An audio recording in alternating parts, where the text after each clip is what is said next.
Olá a todos, meu nome é Fernando Fidelix Nunes. Neste vídeo falarei com vocês sobre mais uma obra do Paes III da Universidade de Brasília. Falaremos sobre o romance Sargento Getúlio, de João Ubaldo Ribeiro. Antes de fazer, eu gostaria de pedir que se inscrevam no canal e deixem um like no vídeo, pois isso nos ajudará muito neste projeto de difusão de arte, cultura e conhecimento aqui no YouTube. E caso queiram ter acesso a outras videoaulas sobre obras do Paes, é só acessarem a nossa playlist de obras do Paes que está logo abaixo, tá bom, gente? Aqui temos uma foto do João Ubaldo Ribeiro, né, que nasceu em 1941 e morreu em 2014. Aqui algumas informações que eu retirei, a maioria das informações eu retirei do próprio site da Academia Brasileira de Letras, que o João Ubaldo Ribeiro foi um grande nome da literatura brasileira contemporânea, ganhou 2 prêmios Jabuti em 1972 e 1984. Pelos romances Sargento Getúlio e Viva o Povo Brasileiro, e também venceu o Prêmio Camões em 2008. O próprio autor foi responsável pela tradução do romance Sargento Getúlio para o inglês. Ele foi professor universitário na Universidade Federal da Bahia. Como jornalista, foi repórter, redator, chefe de reportagem e colunista em diversos meios de comunicação no Brasil e no exterior. As suas principais obras foram Sargento Getúlio, de 1971, e Viva o Povo Brasileiro, de 1984. A gente vai iniciar aqui a análise de Sargento Getúlio com algumas informações básicas sobre os principais personagens da história. O protagonista é o Sargento Getúlio Santos Bezerra, que é PM de Sergipe com uma origem humilde, chegou a ser engraxate, né? O Amaro, amigo e companheiro de Getúlio. Um prisioneiro cujo nome não é revelado durante o romance e é ligado ao UDN. A Crisio Antunes, que é o chefe de Getúlio e ligado ao PSD. Nestor, pai da moça que estava com intimidade demais com o prisioneiro. Ela teve um momento ali muito íntimo com o prisioneiro e o Nestor não gostou nada dessa intimidade e juntamente com o Getúlio ajudou a quebrar os dentes, né, do prisioneiro, ou seja, o prisioneiro perdeu alguns de seus dentes devido a essa intimidade demais com a filha do Nestor, né? E a Luzinete, com quem Getúlio chega a querer ter filhos. O romance possui uma linguagem desafiadora para que os leitores compreendam a obra, o que exige bastante atenção e esforço. Destacam-se diversos neologismos, o que pode dificultar, né, a leitura em alguns momentos, mas também é preciso que você, como leitor ou leitora desta obra, tenha uma noção extremamente clara e precisa de que vocês precisam ter muita atenção na leitura, porque como um fator que vai influenciar muito nisso é que os parágrafos são muito extensos. E devido a essa extensão dos parágrafos, é muito comum no romance um parágrafo ter mais de uma página. E isso vai exigir de vocês muita atenção para que vocês não se percam ali no enredo, né? O romance é de caráter regionalista, tem ênfase na linguagem oral e no vocabulário típicos do sertão nordestino, principalmente Sergipe. Aqui é importante destacar para vocês que esse caráter regionalista é muito típico na literatura brasileira. O que é o regionalismo na literatura brasileira de uma maneira ampla, né? É quando uma determinada história, um enredo, né, acontece, tem como espaço regiões fora dos grandes centros urbanos brasileiros. E aí na literatura brasileira vão acabar se destacando diversas obras que têm o sertão, especialmente o nordestino, como espaço.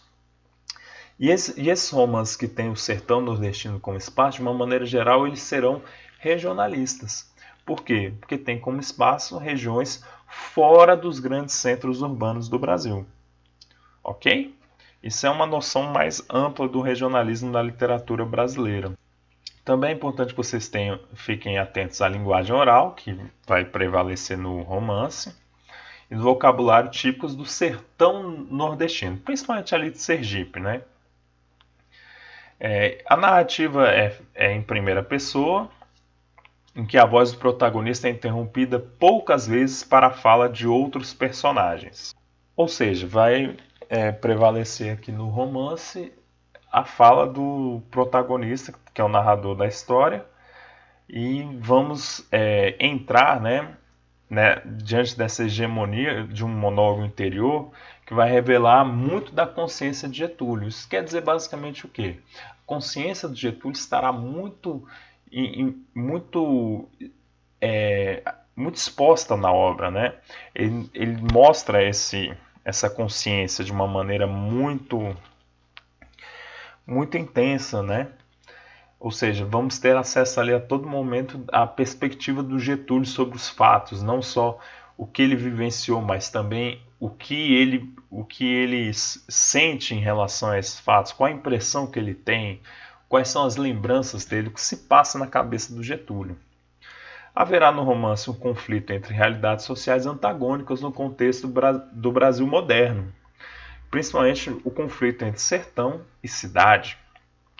Essas são duas realidades sociais bastante antagônicas que são apresentadas na obra.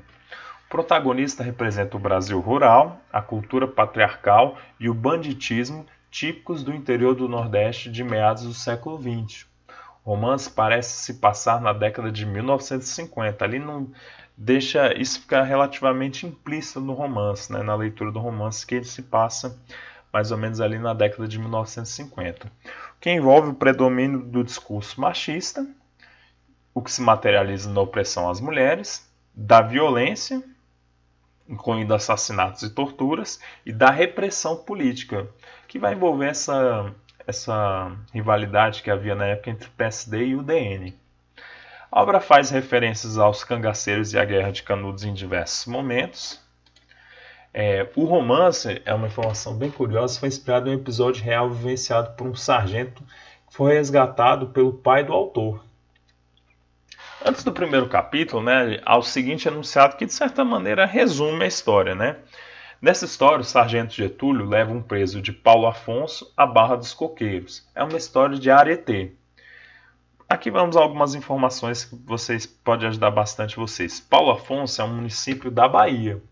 E Barra dos Coqueiros fica na região metropolitana de Aracaju.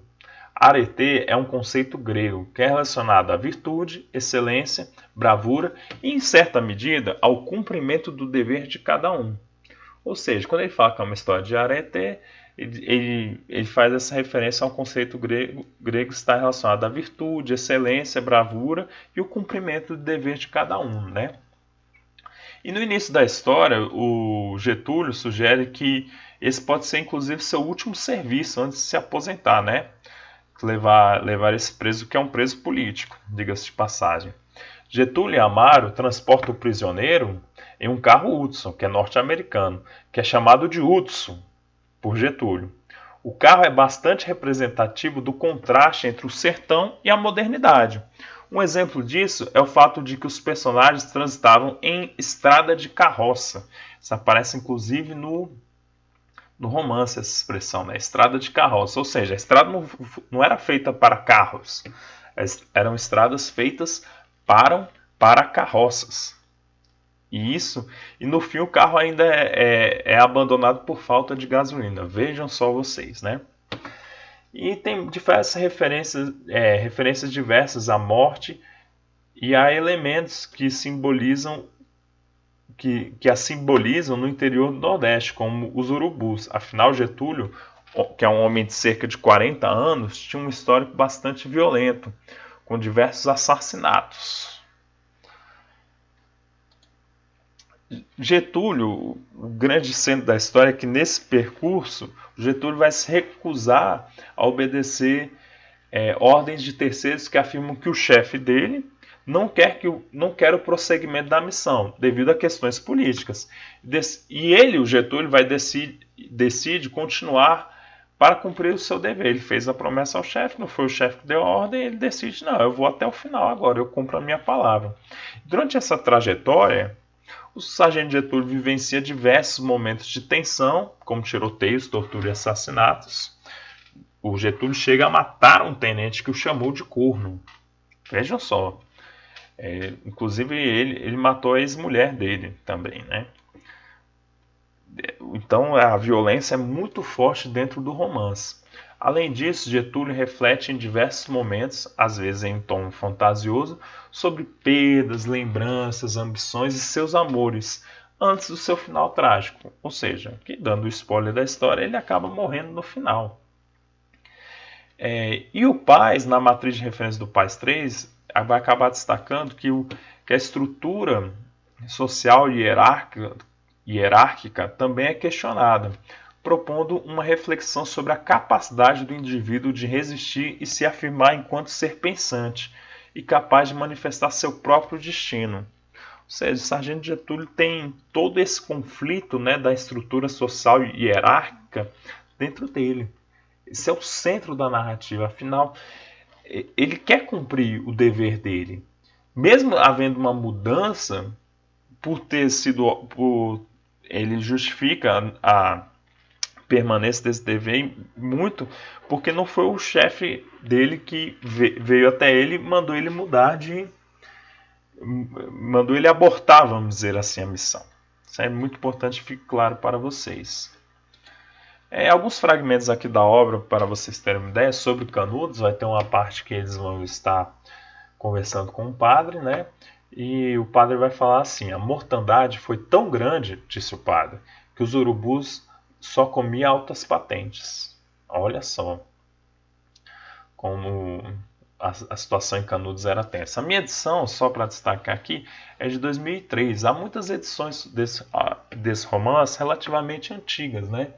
Não é tão fácil encontrar esse livro novo, mas é muito fácil de encontrá-lo em sebos ou na internet por meio de sites que vendem livros usados. Inclusive ele entrou numa coleção da Folha de São Paulo, tem uma edição muito bacana dele, que é a que eu tenho, que é inclusive em capa dura, de 2003.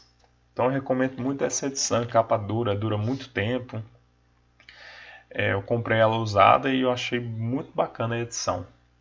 Aqui outra, quando ele vai falar dos possíveis filhos que ele teria com a Luzinete. A mastidão toda aí. Era Garanhão Santos Bezerra, Malvadeza Santos Bezerra, Abusado Santos Bezerra, Tombatudo Santos Bezerra, Comigente Santos Bezerra, Enrabador Santos Bezerra, Rombaquirica Santos Bezerra, Sangrador Santos Bezerra, Vence Cavalo Santos Bezerra, todo mundo. Ou seja, são possíveis nomes para seus filhos, né? Ele ficava brincando. É um devaneio que ele tem ali.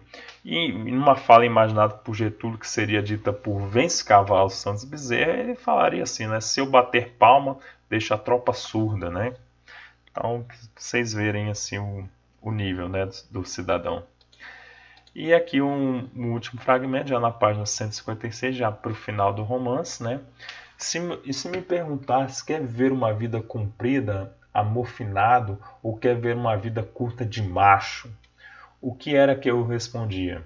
Eu respondia, quero ver uma vida curta de macho, sendo eu mais eu e respeitado nesse mundo, e quando eu morrer se a lembrem de mim assim, morreu o dragão, que trouxe uma mortandade para os inimigos, que não traiu nem amunhecou, que não teve melhor do que ele, e que sangrou quem quis sangrar. Agora eu sei quem eu sou. Ou seja, esse é um resumo bem interessante da maneira como ele se via, né?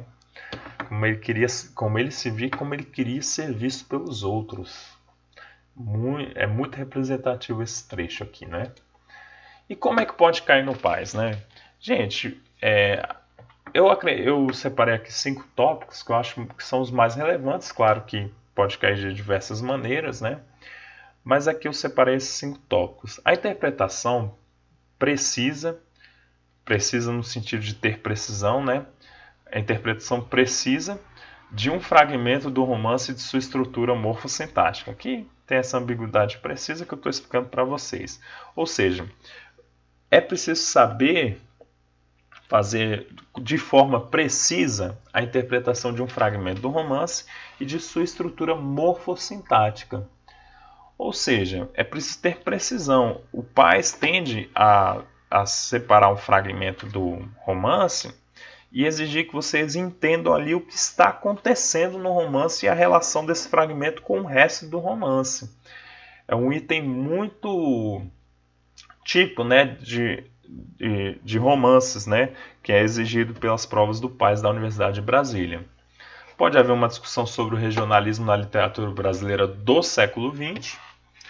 A matriz de referência do PAS destaca a importância de que, abre aspas, né, que é como a própria matriz coloca, os textos literários sejam entendidos como integrantes do contexto ao qual pertencem e como instrumentos de autoconhecimento, socialização e construção do imaginário social. Ou seja, essa é uma possibilidade de como o texto pode, esse romance pode ser cobrado pelo PAS, já está clara, uma possibilidade que já fica evidenciada na matriz de referência do PAS.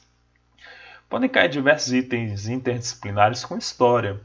É importante que vocês pesquisem sobre o DN, PSD, Getúlio Vargas, Juscelino Kubitschek, comunismo e a história do Brasil nas décadas de 1940, 1950 e 1960.